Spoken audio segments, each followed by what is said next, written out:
Bienvenidos, queridos hermanos, a esta nueva semana que el Señor nos está regalando. Lunes 27 de julio del 2020. Vamos a hacer oración por todas las personas que se sienten abrumadas y llegan a decir que han perdido la fe.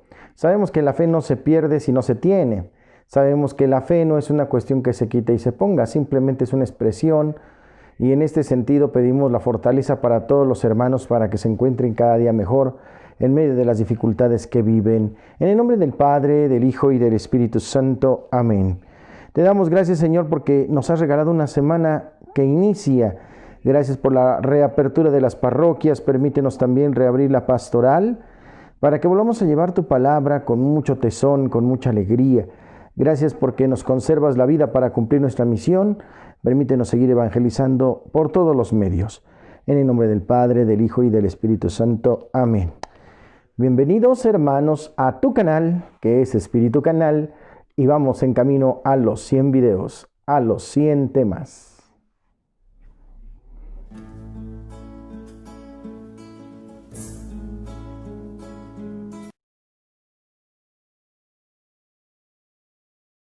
Santo Evangelio según San Mateo, capítulo 13, versículos 31 al 35. En aquel tiempo Jesús propuso esta otra parábola a la muchedumbre. El reino de los cielos es semejante a la semilla de mostaza que un hombre siembra en su huerto.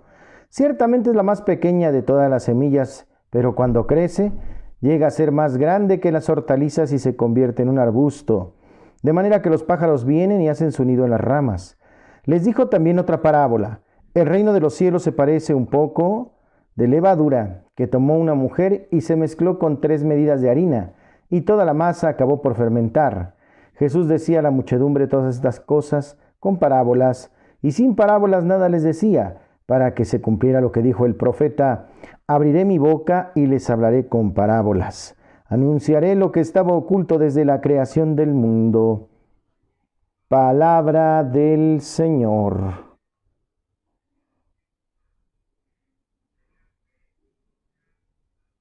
En la reflexión de este evangelio que hemos escuchado, interesante, una vez más el tema de la agricultura. ¿Cómo es posible que una semilla tan pequeñita, una semilla del tamaño de un chochito, llegue a dar un fruto, un árbol tan alto, más alto que cualquier edificio que podemos conocer, y las aves pueden hacer nido en su copa? Es que así es la fe, el camino que el Señor nos invita a vivir. Un camino de grandes promesas, de retos, de alegría, de enfrentamiento con nosotros mismos, a veces con nuestro mal entendimiento del Dios que tanto nos ama. La fe es un don que nos invita a decidirnos entre una vida ordinaria o una vida extraordinaria. Por eso el ser extraordinario es dar fruto, alimentar a otros, ser saludable para otros, ser esperanza, ser luz, ser un arbusto que está plantado en la tierra de Dios y que sabe dar, unido a esta savia, los frutos necesarios para poder perseverar en la vida del crecimiento de nuestra fe. Y también se nos vuelve a citar la necesidad e importancia de las parábolas, porque hemos dicho que las parábolas son para los pequeñitos, para los niños, aquellos que pues necesitan un mensaje que les ayude a corregir, a crecer en sus vidas. Y bueno, pues sin duda las parábolas lo son. Con parábolas les hablaré y anunciaré lo que está oculto desde la creación del mundo, dice el Señor. Y por eso nos invita entonces a vivir en este reino de los cielos que parece a un poco de levadura. Falta ese fermento, ese trabajo constante, transformador y evangelizador que va a permear la realidad del mundo. Y para muestra un botón, nuestro Señor Jesucristo empezó solamente con 12 discípulos nada más, y ha llegado hasta nosotros, hasta los confines de la tierra. Ciertamente todavía hay muchos rincones donde todavía Jesús no se conoce y estamos en esa misión, pero vean qué grandeza al obedecer a Cristo y al recibir sus promesas, podemos alcanzar la evangelización para muchos pueblos. Así nos ha llegado a nosotros también, nos ha llegado a través quizá de nuestros padres o de nuestras familias o de nuestros amigos, en algún momento importante de nuestras vidas. Es así de grande y de grato es el Señor. Esta semilla de la fe, vamos a disponernos a hacer tierra fértil para que esa pequeñita semilla, aunque sea muy chiquitita, dé un fruto tan enorme que no se extingue jamás. El fruto de la fe, recordemos que el granito de mostaza, aunque esté pequeñito, nos lleva a hacer cosas grandes. Bendito sea el Señor.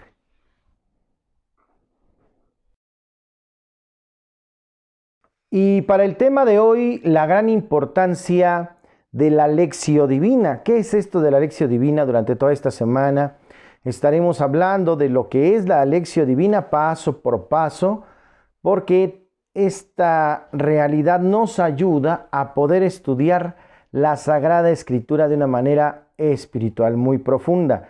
No es simplemente leer por leer, sino es leer con un encuentro personal con Cristo Jesús nuestro Señor, que nos impulsa a un cambio, a una vida diferente. ¿Cuál es la importancia de la Lectio Divina? En latín, Lectio Divina, en español, lectura orante de la palabra de Dios, lectura orante. La tensión que vive nuestra época se hace más evidente que en el pasado, en particular porque hoy en día estamos asediados por la multiplicidad de opiniones de un mundo pluralista, donde la verdad con frecuencia está sometida a prueba y el silencio nos resulta extraño y el ruido es la directiva normal. Pareciera como si el hombre de hoy solo tiene fe en el movimiento como en el progreso. El mundo está en crisis porque es incapaz de verdad, pero esto se debe a su incapacidad del amor. Consideremos con sinceridad esta falta de profundidad en las cosas. El mundo materialista que solo busca recursos, pero el hombre se ha olvidado del verdadero amor, el amor de los amores, que es nuestro buen Dios. ¿No crean las crisis un espacio propio para hacernos preguntas? ¿Qué podemos hacer en nuestra dispersión contemporánea para liberarnos de engaños y orientar nuestro caminar en el horizonte de la verdad que emana de la palabra de Dios? A nuestra complejidad humana que necesita expresarse por los sentidos y por la imaginación y por la razón, por la voluntad que debemos darle a un respiro, ¿acaso no entraña el germen de la vida cristiana recibido en el bautismo una exigencia de crecimiento y de desarrollo? Se propone entonces durante esta semana el conocimiento y la aplicación de los pasos de la Lectio Divina, atenta, serena, reposada, que implica el estudio del texto evangélico y la oración, pues se afirma, y con toda la razón, que la oración sin estudio está vacía y el estudio sin oración está ciega. La Lectio Divina es un auténtico signo de esperanza para la Iglesia por ser verdaderamente capaz solo de abrir al fiel el tesoro de la palabra de Dios, sino incluso el encuentro con Cristo, palabra divina y viviente. Las Escrituras tienen por centro y fin a Jesucristo, palabra de Dios que no enmudece nunca. Podemos darle una checadita al documento de Verbum Dei o Verbum Domini 87. Ustedes investigan las Escrituras ya que creen tener en ellas vida eterna. Ellas son las que dan testimonio de mí. Juan 5:39. El encuentro con el Señor implica toda conciencia de estar en la presencia de Dios para leer, meditar, orar, contemplar y aplicar la palabra a nuestra situación concreta. Si alguno me ama, guardará mi palabra y mi Padre le amará y vendremos a él y haremos morada en él. Juan 14:23. Nuestro ejercicio orante de la palabra de Dios supone ponerse en camino para avanzar bajo la guía de la oración contemplativa a la luz del Espíritu Santo y de sus santas inspiraciones, sin duda. La palabra de Dios se dirige personalmente a cada uno de nosotros, pero también es una palabra que construye comunidad, es decir, edifica la iglesia. El Señor Jesús ha prometido que donde están 2 o 3 en su nombre, ahí está Él en medio de ellos. El Papa emérito, el Papa Benedicto XVI, en un documento precioso que habla sobre la palabra de Dios en la vida y en la misión de la iglesia, llegó a afirmar categóricamente: ahora la palabra no solo se puede oír, no solo tiene una voz, sino que tiene un rostro que podemos ver. Jesús de Nazaret, tomado de Verbum Domini 12. El Santo Padre Francisco, en su exhortación apostólica, enseña: Jesús es el primero y el más grande evangelizador. La alegría del Evangelio 12.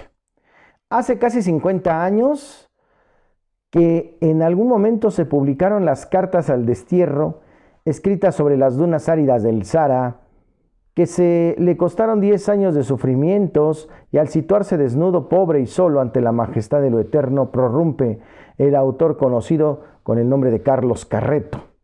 Basta ya de un catolicismo sin Biblia, basta ya de una predicación sin meollo, porque no está anclada en la Sagrada Escritura. Basta ya de una formación religiosa que no brote del Evangelio. Por lo tanto, lo primero que tenemos que hacer en este menester de estudio bíblico, orante, obviamente lector, es disponernos a la presencia de Dios. No es simplemente cuestiones intelectuales o académicas, es un encuentro con el totalmente otro. En primer lugar, entonces, es imprescindible ser conscientes de estar en la presencia de Dios. Iniciar con una oración que nos ayude a percatarnos dónde y con quién estamos, introduciéndonos así en el sentido sobrenatural de nuestra vida y como enseñan los santos padres, vivir nuestra vocación esencial, pues las aves vuelan, los peces nadan y los seres humanos rezamos. La oración nos conduce a desear con el deseo de Dios. Es la capacidad más alta de la que es capaz el espíritu humano, asegura Edith Stein. Es un llamado a ser hombres interiores. La oración descubre el sentido de la relación con Dios. San Jerónimo, incluso habla de tener un corazón divino. La Biblia nos transmite la experiencia que de Dios han hecho las diferentes generaciones en la accidentada historia de la humanidad. Junto en los momentos en que el Creador pregunta a Adán dónde se encuentra, él respondió: te he oído andar por el jardín y he tenido miedo, porque yo estoy desnudo, por eso me he escondido de ti. Esto lo vemos en Génesis 3:10. Esta confesión lo abrió ante Dios. Quizás sea una invitación al ser humano a profundizar sin cesar en el sentido de la vida y de su vida. La primera pregunta de Dios: ¿dónde estás? ¿Dónde estás? No es que Dios no sepa dónde estás, sino después de tu vida lejos de Él, sin Él, habiendo hecho exactamente lo que te pidió que no hicieras, ¿dónde? ¿Dónde estás? ¿Cómo te encuentras? Pero entrar en la presencia de Dios es realmente un desafío, un desafío. Lo que depende de nosotros es disponernos favorablemente a escuchar con atención su palabra, que es viva y eficaz y más penetrante que la espada de doble filo, y penetra hasta donde se dividen el alma y el espíritu, las articulaciones y el tuétano, haciendo un discernimiento de los deseos y de los pensamientos más íntimos. Hebreos 4:12. Confiados en su poder transformador, como desciende la lluvia y la nieve de los cielos y no vuelve allá, sino que empapa la tierra, la fecunda y la hace germinar, para que dé simiente al sembrador y pan para comer. Así será mi palabra, la que salga de mi boca, que no tornará a mí de vacío, sino que haya realizado lo que me interesa y haya cumplido aquello a lo que le envié. De modo que perseverando y teniendo el consuelo de las Escrituras, no nos falte la esperanza. Isaías 55:10-11, Romanos 15:4. Jesús es llamado la palabra, Logos, porque es el único que hace posible la comunicación entre Dios y la humanidad. Es el Verbo. Solo Él puede mostrarnos el rostro del Padre. En sus palabras de hombre resuena la misma palabra de Dios. Por encima de todo, la palabra de Dios es la persona de Jesucristo. La palabra se hizo carne. Juan 1:14. Esto confirma la conciencia de identidad de Jesús de Nazaret entre nosotros, los hombres y mujeres, pues el que comunicaba la santidad se identificaría con aquellos a los que santificaba. Por eso Él no se avergüenza de llamarnos hermanos. Hebreos 2:11. El Concilio Vaticano II ha dejado bien claro que la santidad es la vocación más inclusiva y común. Podemos revisarlo en La Luz de las Gentes o Lumen Gentium número 5. Si bien es preciso entender de qué hablamos cuando hablamos de santidad, quizá la mejor definición que conozcamos es que un santo es un pecador que no se conforma con ser pecador. No sin advertir algo, ya que Fray Lorenzo de la Resurrección, en una carta escrita en 1689, al referirse a una persona decía: Me parece llena de buena voluntad, pero quiere ir más deprisa que la gracia. No se hace uno santo de golpe. Iniciar con un coloquio en el que nos dirijamos al Señor Jesús con un hermano, habla con su hermano, en busca de la santidad anclada en su corazón, fin de todo y centro hacia el que todo tiende, como dice Pascal. Jesús se retiraba a lugares solitarios para estar con su Padre, recurría a Él con una confianza total. La oración era su estilo de vida. Jesús, siendo Dios, oraba y buscaba los momentos de oración, aunque estaba muy cansado, aunque estaba totalmente agotado por un día de actividad, de predicación, de haber realizado algún milagro, gente que estaba a su alrededor todo el tiempo. Él buscaba subir al monte, estar en soledad, en silencio y hablar con su Padre. Estar en la presencia del Padre fortificaba su esperanza, permitiéndole vislumbrar su misión en una perspectiva justa. Mi Padre me lo ha entregado todo y nadie conoce quién es el Hijo sino el Padre, y quién es el Padre sino el Hijo, y aquel a quien el Hijo se lo quiera revelar. Lucas 10:22. Todos y cada uno de sus actos están impregnados de mesura y gravedad. ¿Cuántas horas de íntima y devota conversión? Hermanos, cuatro son los pasos que vamos a revisar durante esta semana de videos acerca de la Lectio Divina.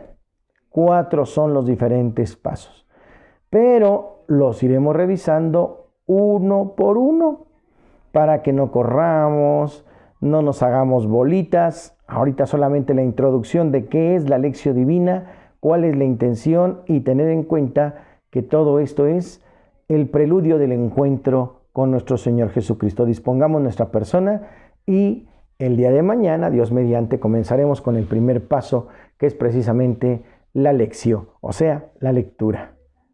Esta es la situación y encuentro con el tema del día de hoy, la Lectio Divina.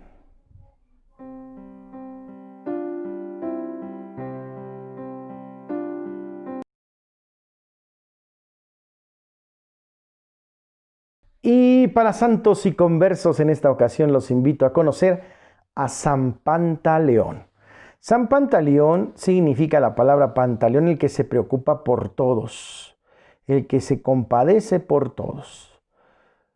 Él nació en Nicomedia, o sea, ahora Turquía. Es hijo de Ebulá, un hombre pagano, y su mamá, Cristina. Él fue considerado un gran médico, interesado por la salud de las gentes. Estuvo al servicio incluso de Galerio Maximino en Nicómaco, en Nicomedia, pues. Y en ese tiempo, bueno, pues había muchas situaciones adversas en las cuales llevó a nuestro gran santo a perder de alguna manera el rumbo. Y se dejó llevar entonces sucumbiendo a las tentaciones de esta tierra. Sin embargo, en ese camino de apostasía en el que se encontraba, un hombre también de una manera muy santo, Hermolaus, lo llevó a la iglesia y le entregó entonces nuevamente a los brazos de Dios. Hizo mucha oración, mucho ayuno por su conversión y lo logró. Finalmente entonces Pantaleón entregó toda su ciencia a Dios y se dedicó entonces a cuidar con gran amor y esmero a los pacientes, especialmente a los más necesitados y pobres.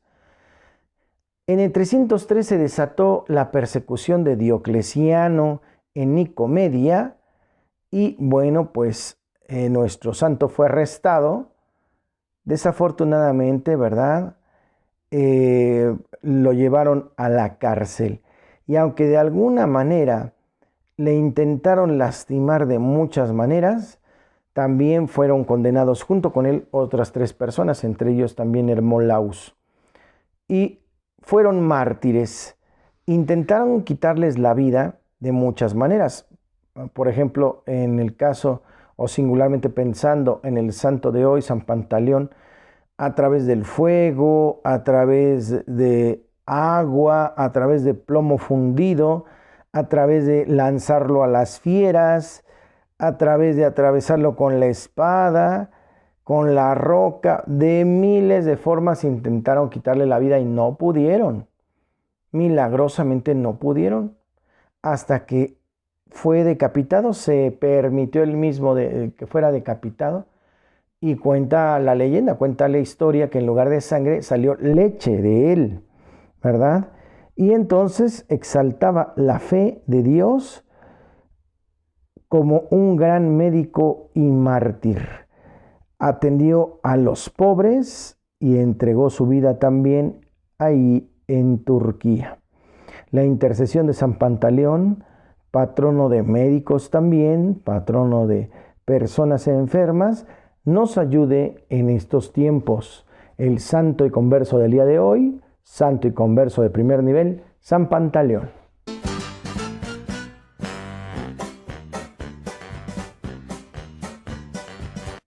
Y para el chiste del día de hoy, resulta que una persona tenía fama de tener malos deseos para con los demás.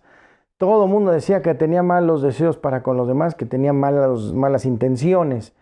Y un día el padre le preguntó: oye, hijo, ¿por qué dicen que tú tienes malos deseos para con los demás? ¿Esto es cierto? No, padre, yo nunca he tenido malos deseos para con los demás. Yo solo he dicho que deseo que progrese mi negocio.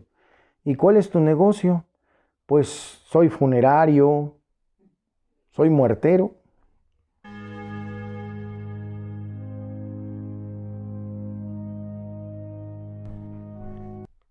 Y en las curiosidades de la Iglesia Católica nos encontramos ahora en los 2 libros de Crónicas. Con frecuencia, un mismo acontecimiento se narra de manera distinta por los testigos que lo presenciaron. El hecho es el mismo, pero cada persona se interesa por unos aspectos. Esto mismo ocurre con la historia cronista. Narra en parte los mismos sucesos que la obra deuteronomista, pero subrayando elementos diferentes. Punto número 1. Límites y protagonistas de esta historia. La historia que recoge en Crónicas comienza con los orígenes de la humanidad. Se extiende hasta el edicto de Ciro, rey de Persia, en el año 538 a.C. Esta historia cronista se completa con los libros de Esdras y de Nehemías, en los que se describe la reconstrucción del templo y la ciudad santa de Jerusalén. El personaje que inspira y es en buena parte condiciona las características de esta historia es el rey David. Su obra legislativa y su personalidad religiosa se encuentran presentes en las distintas etapas de Israel. Punto número 2. Un trabajo literario llamado Midrash. El Midrash, ojo, es un género literario que consiste en actualizar textos antiguos. Esto fue lo que hicieron los autores de la historia cronista en el siglo IV a.C. Con textos históricos ya existentes, su trabajo consistió en organizar y completar todo el material del que disponían a partir de sus ideas religiosas. David de Jerusalén son el hilo conductor de la trama. Todo lo que contribuye a engrandecerlos y exaltarlos será destacado e incluso recreado con material propio. Todo lo que vaya en contra de ellos será corregido o suprimido. Si se observa la cantidad de espacios que ocupa el texto copiado de Samuel y Reyes, que en la edición de la Biblia de América o latinoamericana van en letra cursiva, y lo añadido por el redactor cronista se apreciará mejor en los momentos de la historia de Israel que tiene más importancia para el autor de Crónicas. El contenido de primera y segunda de Crónicas se puede agrupar en 4 secciones. Primera sección, genealogías, desde los orígenes hasta la muerte de Saúl, que va del capítulo 1 al 10. Segundo, reinado de David, desde su proclamación como rey hasta su muerte, que va del capítulo 11 al 29. Tercero, reinado de Salomón, características de su persona y su actuación ya en el segundo libro, del 1 al 9 en sus capítulos. Y el cuarto, historia del reino de Judá, desde la división del reino hasta el edicto de Ciro, en la segunda de Crónicas, capítulo 10 hasta el 36. Punto número 3 y último, el mensaje religioso. La figura de David y la ciudad santa de Jerusalén se convierten en alma de estos libros. David es presentado como el verdadero artífice de la construcción del templo y hasta ha organizado el culto. Jerusalén aparece como el capital del pueblo de Dios porque ha acogido al único y al auténtico santuario. La historia se escribe a partir de referencias religiosas. Todos los sucesos tienen su causa en la fidelidad o infidelidad de los personajes hacia Dios. Lo sobrenatural está metido de lleno en cada acontecimiento. La historia se ha hecho sagrada. Hermanos, en este momento es muy interesante vislumbrar este primer y segundo libro de Crónicas, sobre todo en la historia del rey David, en la historia del rey Saúl. Momentos muy interesantes, incluso el reinado de Salomón, cómo Dios va cuidando a este personaje durante la historia y en un momento álgido en que se descuida, cae en grave pecado y aún así Dios con su misericordia lo perdona y le da una segunda oportunidad. En medio de su pecado, el Señor le da la dignidad, la pulcritud como su hijo. Es muy interesante, no se pierdan la lectura de estos dos libros, es fascinante en este momento como curiosidad de la Iglesia Católica. Y seguimos avanzando.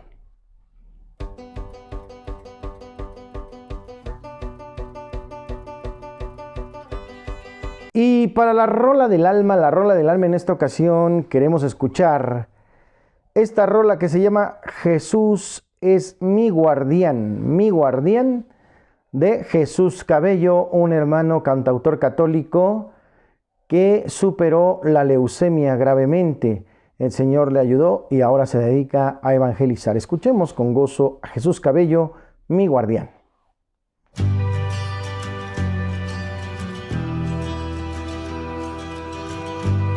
Y en la buena onda que ya llegó, la buena onda ha sido interesante, el amor, la ayuda, el cuidado de las personas. Algunos a través de internet se han puesto de acuerdo para ayudar a algunos necesitados. Todo empezó así como empieza a través del Facebook, a través de el WhatsApp, a manera de chisme. Tal persona, ¿verdad? Una persona mayor está vendiendo sus tamalitos y pues no ha vendido ni uno. Ya está medio tarde, ya la noche está cayendo, como dice el Apocalipsis, y no sucede nada. Este pobre hombre no puede terminar su venta. Generosamente se pasaron la voz unos y otros y acudieron a comprarle absolutamente toda su mercancía. Absolutamente toda su mercancía para que el Señor ya se fuera a descansar. Y además estaban muy ricos los tamales. Pasó lo mismo con un hombre de edad que estaba vendiendo flores. Igual se pusieron de acuerdo, se pasaron rápidamente la ubicación de donde se encontraba, le compraron absolutamente todo. Y también a una señora que vendía gelatinas, otro que vendía paletas. Esto se ha hecho constantemente y entonces es muy, muy interesante. Qué hermoso el poder ponernos de acuerdo con un granito de arena. A lo mejor no le puedo comprar obviamente toda su mercancía, pero comprando una gelatinita, que a lo mejor va a estar muy rica, un tamalito, una paleta, puedo mover la economía, ayudarle a esta persona. Y si con mis amigos, con los que a veces me voy de reventón, les puedo compartir, en lugar de salir a reventarnos, vamos a ayudar, vamos a poner, ¿verdad?, un poquito de nuestra parte y la realidad de las personas será otra. Qué hermosa la solidaridad y el apoyo a los hermanos. Y les agradezco porque el viernes pasado tuvimos la publicación del segundo video de preguntas y respuestas, las cuales agradezco. Algunas preguntas me llegaron tiempo, ¿verdad?, después de que se había ya publicado el video. Hay ahí algunas preguntitas que han quedado en la charolita, ¿verdad? Estas dos preguntas, por lo menos, en donde decían si Conchita Cabrera de Armida nos enseña a cómo se puede ser viuda y después ser religiosa. Bueno, Conchita fue una mujer religiosa en todo el término de la palabra y obviamente después de la muerte de su esposo tuvo más oportunidad para servir a Dios, lo mismo que le pasó a Santa Brígida de Suecia, que también en el video del jueves pasado tuvimos la oportunidad de vislumbrar en Santos y Conversos. Es cierto que la oportunidad a veces de no tener un esposo o una esposa puede ayudar a dar más en tiempo al servicio de Dios. Sin embargo, también ha habido matrimonios, esposos juntos, que han servido a Dios en muchos movimientos, de los cuales también he gozado en su conocimiento y amistad. Es posible servir al Señor, soltero, viudo, casado, etcétera.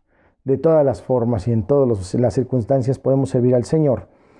Por otro lado dice, ¿qué medios existen para confesarse en la pandemia? Bueno, pues algunos han inventado algunas cosas de confesar en el estacionamiento, de confesar atrás de una puerta ahí que se ha fabricado. Algunos confesionarios están listos para poder confesar, tienen las medidas sanitarias adecuadas para poderlo realizar ya en estos días. Pues volvamos a la confesión y recibamos la bendición del Señor. Seguimos agradeciendo su participación, sus preguntas, su cercanía para con nosotros. Ese es Espíritu Canal, es tu canal, es para ti, es para evangelizarnos todos y creo que también puedes participar, claro que sí. El Señor te guarde, te proteja y te bendiga, haga resplandecer su rostro sobre ti y te conceda la paz. Que te bendiga siempre el Padre, el Hijo y el Espíritu Santo y descienda sobre ustedes y permanezca para siempre. Amén. Vayamos en paz, hermanos. Nuestro video ha terminado. Yo soy el Padre Jorge Arturo. No se te olvide suscribirte y compartir los videos. Dale like a la campanita para que sepas cuando subimos un nuevo video. Mañana continuamos.